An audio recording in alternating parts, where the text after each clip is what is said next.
All right, welcome to The Explainer. Today, we're tackling a band that's pretty much a walking contradiction and has been for over 40 years, Bad Religion. They're one of the most influential punk bands of all time, for sure, but their story goes so much deeper than just fast, loud music.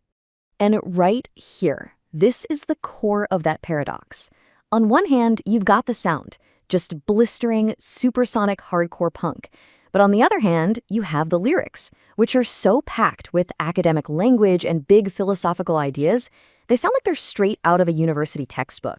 So this brings us to the big question that's kind of defined their entire career.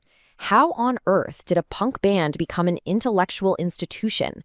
And today, that's exactly what we're going to break down. How did they pull this off?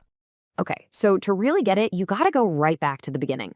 Their whole legacy was built on these two, game-changing innovations that just set them miles apart from everybody else in that Southern California punk scene. So first up was their sound. I mean, they didn't just play hardcore punk. You could say they basically invented a whole new subgenre, melodic hardcore. They took all that raw, aggressive energy and injected it with this musicality, this complexity that nobody had really heard before. Not like this. And this is basically their secret sauce, their blueprint. You've got the insane speed, that signature buzzsaw guitar sound, and then those legendary three-part vocal harmonies. They actually had a name for them, the Uzines, and man, it just created this wall of sound that became their thing. But, having a unique sound is one thing. Being able to protect it, that's another story. And that brings us to their second big move, which you could argue was even more important. They demanded absolute creative control. They knew the big record labels just wouldn't get it. So what did they do? They decided to build their own. And this just perfectly captures that DIY spirit, right? I mean, Epitaph Records, this now legendary indie label, it wasn't started with some huge pile of cash. Nope. Guitarist Brett Gurewitz started it back in '81 with a $1,500 loan from his dad. Think about that. One decision, and it changed everything for them. All right, so that fierce independence we were just talking about, well, it was about to face its biggest test yet. Because when the 90s alternative rock scene just exploded, you better believe the major labels came knocking. And just like a lot of other indie bands at the time, Bad Religion, they took the leap. They signed with a major, Atlantic Records, in '93. The idea, of course, was to get their message out to way more people. And that led to their 1994 album, Stranger Than Fiction, which, became their biggest commercial hit. So on the surface, it looked like the gamble totally paid off. The album went gold, they were all over MTV. It really seemed like they'd made it to the mainstream without having to sell out. But of course, the story is never that simple. Yeah, if you dig into the data, their chart performance tells a much more complicated story. See, while they were on Atlantic, they peaked at number 56 on the Billboard charts. Not bad.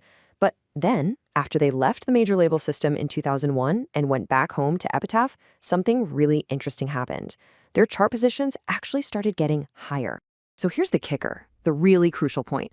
Even with the entire major label machine pushing them, their highest charting album ever, that was True North, came almost 20 years later, after they were back on their own indie label. What does that tell you? It proves their independence wasn't just some punk rock ideal. It was literally their greatest commercial asset. Okay, so what is the intellectual engine driving all of this? What's the philosophy that makes that independence so non-negotiable? Well, it really all comes down to one guy. The intellectual firepower for the whole band, that comes from lead singer Greg Graffin.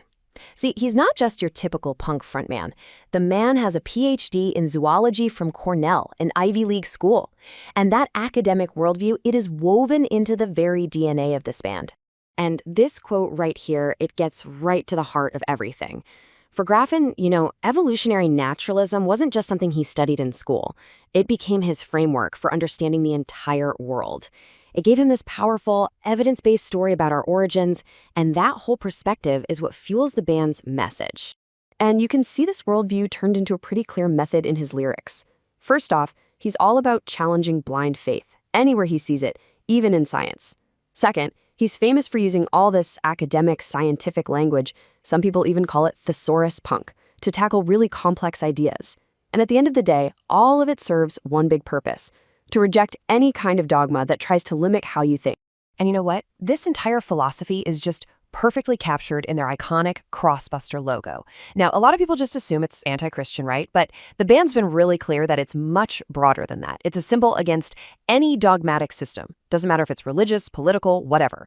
Any system that tells people what to think instead of how to think. So the big question is, how do all these pieces fit together? You've got the sound, the indie business model, the academic philosophy. How does that explain why they've been relevant for over 4 decades in a genre that's famous for bands that just burn out? Well, the answer to that whole paradox we started with, it's right here in this 3-part formula. It's this killer combo of musical innovation that literally created a genre, the business smarts that guaranteed their freedom, and this deep philosophical core that gives their music a weight and meaning that just lasts. But here's the most important part. These pillars don't just exist on their own. They actually feed each other, creating this self-reinforcing loop. Think about it. Their indie label protects their challenging message. That message then fuels their unique music. And that music helps sustain the very label that allows it all to happen. It's a perfect system of authenticity. So in the end, Bad Religion answers this really fascinating question, right? What happens when rebellion earns a PhD? Well, you get something more than just a band. You get this enduring institution. A 4-decade-long experiment in smart rebellion that, to this day, continues to challenge, inspire, and really, really resonate.